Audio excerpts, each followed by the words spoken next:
By April 1945, Nazi Germany's demise was inevitable. The once mighty Wehrmacht was shattered, its remaining armies reeling under relentless Allied advances in both East and West. The cities that had once embodied German power lay beneath smoke and ruins, their people weary and desperate. Yet, amidst this devastation, Adolf Hitler clung to delusions of defiance. Refusing to accept defeat, he ordered every man, woman, and child to defend the capital. The victor of this final, ferocious campaign would determine the fate of Europe itself. The dying days of the Third Reich drew the world's gaze to Berlin. Here, the last scenes of World War II would unfold in a city battered but unbowed, a stage set for the largest and bloodiest urban battle in European history. In the early months of 1945, the Red Army had traversed 1,000 kilometers west, slicing deep into the heartland of Germany. Through bitter winter snows and desperate rearguard actions, Soviet forces steadily closed around Berlin. By February, Marshal Georgy Zhukov's first Belarusian front was within striking distance, just 60 kilometers to the east. But Joseph Stalin, ever cautious and calculating, insisted his marshal's pause. Berlin would not fall before the flanks were secure. This delay bought the Germans precious, if meager, time.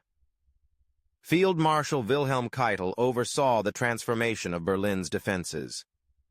3 concentric rings of obstacles, barricades, and trenches rippled outward from the city's core, the outermost tracing a 30-kilometer arc. Every bridge and intersection was rigged with explosives. Every major building became a potential strongpoint. With few professional units left, the city's defenders were a desperate patchwork. Exhausted regular soldiers, several battered SS formations, the city's police and firefighters, the teenage fanatics of the Hitler Youth, and the Volkssturm, the so-called People's Militia, men as young as 12 and as old as 70. In his bunker beneath the shattered Reich Chancellery, Hitler presided over this doomed garrison. Reality slipped ever further from his grasp. Maps of the city's defenses were covered with colored pins, symbols for armies that existed now only on paper or in his own fevered imagination.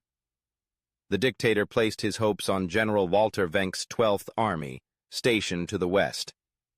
If Wenck could somehow break Soviet lines and relieve Berlin, Hitler insisted, the tide might yet turn.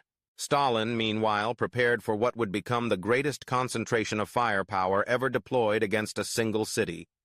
Over 2.5 million Soviet soldiers gathered outside Berlin, supported by more than 6,000 tanks, 7,500 aircraft, and over 41,000 artillery pieces. To motivate his marshals, Stalin set up a race. The first to capture Berlin would bask in glory. Zhukov in the north and Ivan Konev in the south drove their armies forward, each eager for the prize. At 3 a.m. on April 16th, the heavens opened with an eruption of Soviet artillery. For an hour and a half, more than 40,000 guns saturated German positions with shells and rockets. The ground shook, the air churned with concussion and flame, and miles of front were engulfed in smoke so thick it blotted out all visibility. But the confusion of war is rarely so simple. As dawn struggled through the fog and smoke, Soviet armored columns surged toward the Seelow Heights, the last natural defensive ridge before Berlin. There, the ingenuity and cynicism of General Gotthard Heinrici, commander of Army Group Vistula, paid off. Heinrici had anticipated Zhukov's thunderous barrage and quietly pulled his main forces back from the front line. When Soviet infantry finally advanced, they discovered the outer German positions had already been abandoned. As the Soviets pressed forward into the killing fields, German artillery and machine guns opened up from well-camouflaged positions at the crest and beyond. The fight for the Seelow Heights was a nightmare of mud, confusion, and carnage. Soviet tanks became easy targets as they struggled up the slopes in zero visibility, and it took 3 days of grinding battle and nearly 30,000 Soviet casualties before Zhukov finally broke through. To the south, Marshal Konev's forces pierced German lines more rapidly, surging toward the city's southern districts.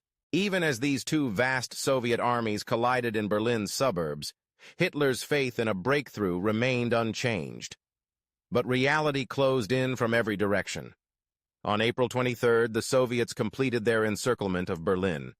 Wenck's 12th Army, battered and undersupplied, was stopped less than 20 kilometers from the city. No rescue would come. By then, Berlin was a city at war with itself. Over 1 million civilians remained, trapped and terrified. Some tried to flee westward, but most hunkered in cellars, bunkers, and subway tunnels, surviving on dwindling scraps of food and water. The skies thundered with Soviet shells and bombs day and night. Above ground, every block, building, hallway, and room became a battleground. Soviet infantry advanced in small assault detachments, with flamethrowers and explosives clearing out machine gun nests and improvised German strongpoints. Tanks crept forward only after teams had cleared the way, for the streets were death traps lined with Panzerfaust-wielding youths, firing from windows, doorways, and sewers. For the Red Army soldiers closing on Berlin, this was more than a battle for a city. It was personal. 4 years earlier, the German invasion of the Soviet Union had wrought unspeakable devastation. Millions of Soviet families had suffered under Nazi occupation. Now, some soldiers sought vengeance. In the chaos, countless civilians faced robbery, violence, and far worse. The war's accumulated rage crashed over the city in a tidal wave. Even in desperation, the city's defenders fought with extraordinary resolve. Hundreds of strong points held out, the most formidable being Berlin's colossal flak towers. These concrete fortresses, equipped with anti-aircraft guns and thick enough to defy all but the heaviest Soviet ordnance, sheltered thousands of civilians. Often, Soviet attackers chose to bypass rather than assault them directly. Beneath the ceaseless bombardment, 50 feet underground in the Führerbunker, Hitler's world shrank to a few claustrophobic rooms. Loyalty and fantasy blurred together. Daily conferences saw the dictator move phantom armies on his maps, urging phantom counterattacks. Those who contradicted him risked rage or worse. As defeat drew close, his circle grew ever tighter. Eva Braun, finally married to him in a small, grim ceremony. Joseph Goebbels, his most fervent propagandist, and his family. A handful of military aides and fanatical SS officers. On April 27th, the Soviets advanced into Berlin's central government district. Artillery shells exploded above the bunker. Outside, the defenders' options dwindled. Hitler learned of the murder and public humiliation of his former ally, Benito Mussolini, shot by partisans and strung up for the crowds. The symbolism was stark. The end could not be far away. The very next day, April 29th, Hitler dictated his political testament, a final screed of hatred and defiance. On April 30th, with Soviet soldiers less than a block away, he and Eva Braun retreated to his private quarters and ended their lives, he with a pistol, she with cyanide. Their bodies were hastily burned as the city's last defenders collapsed under the Soviet advance. Above ground, the fighting reached its symbolic climax at the Reichstag, a gutted parliament building whose capture had become Stalin's personal obsession. For days, German defenders transformed each floor into a fortress, fighting room by room. Finally, on the night of April 30th, Soviet soldiers stormed the roof. At dawn on May 1st, Mikhail Yegorov and Meliton Kantaria hoisted the red banner.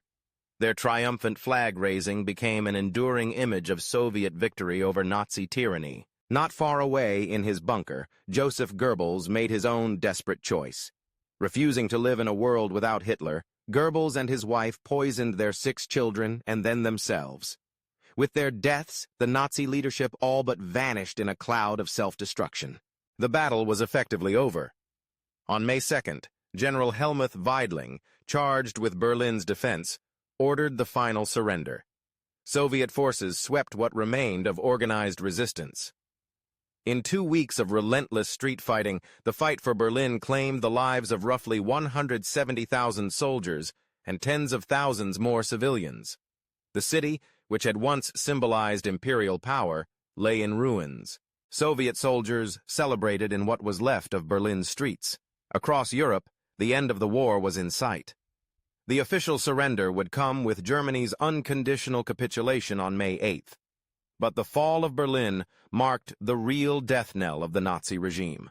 In the aftermath, Berlin became a microcosm of the new order. The city was divided into 4 sectors: American, British, French, and Soviet. Growing tensions between old allies soon hardened into the ideological confrontation that shaped the decades to come. The Berlin Wall, eventually built right through the city, would stand as the bitterest legacy of this division until 1989. The Battle of Berlin was the climactic end to the most devastating conflict in human history, one that claimed over 60 million lives worldwide.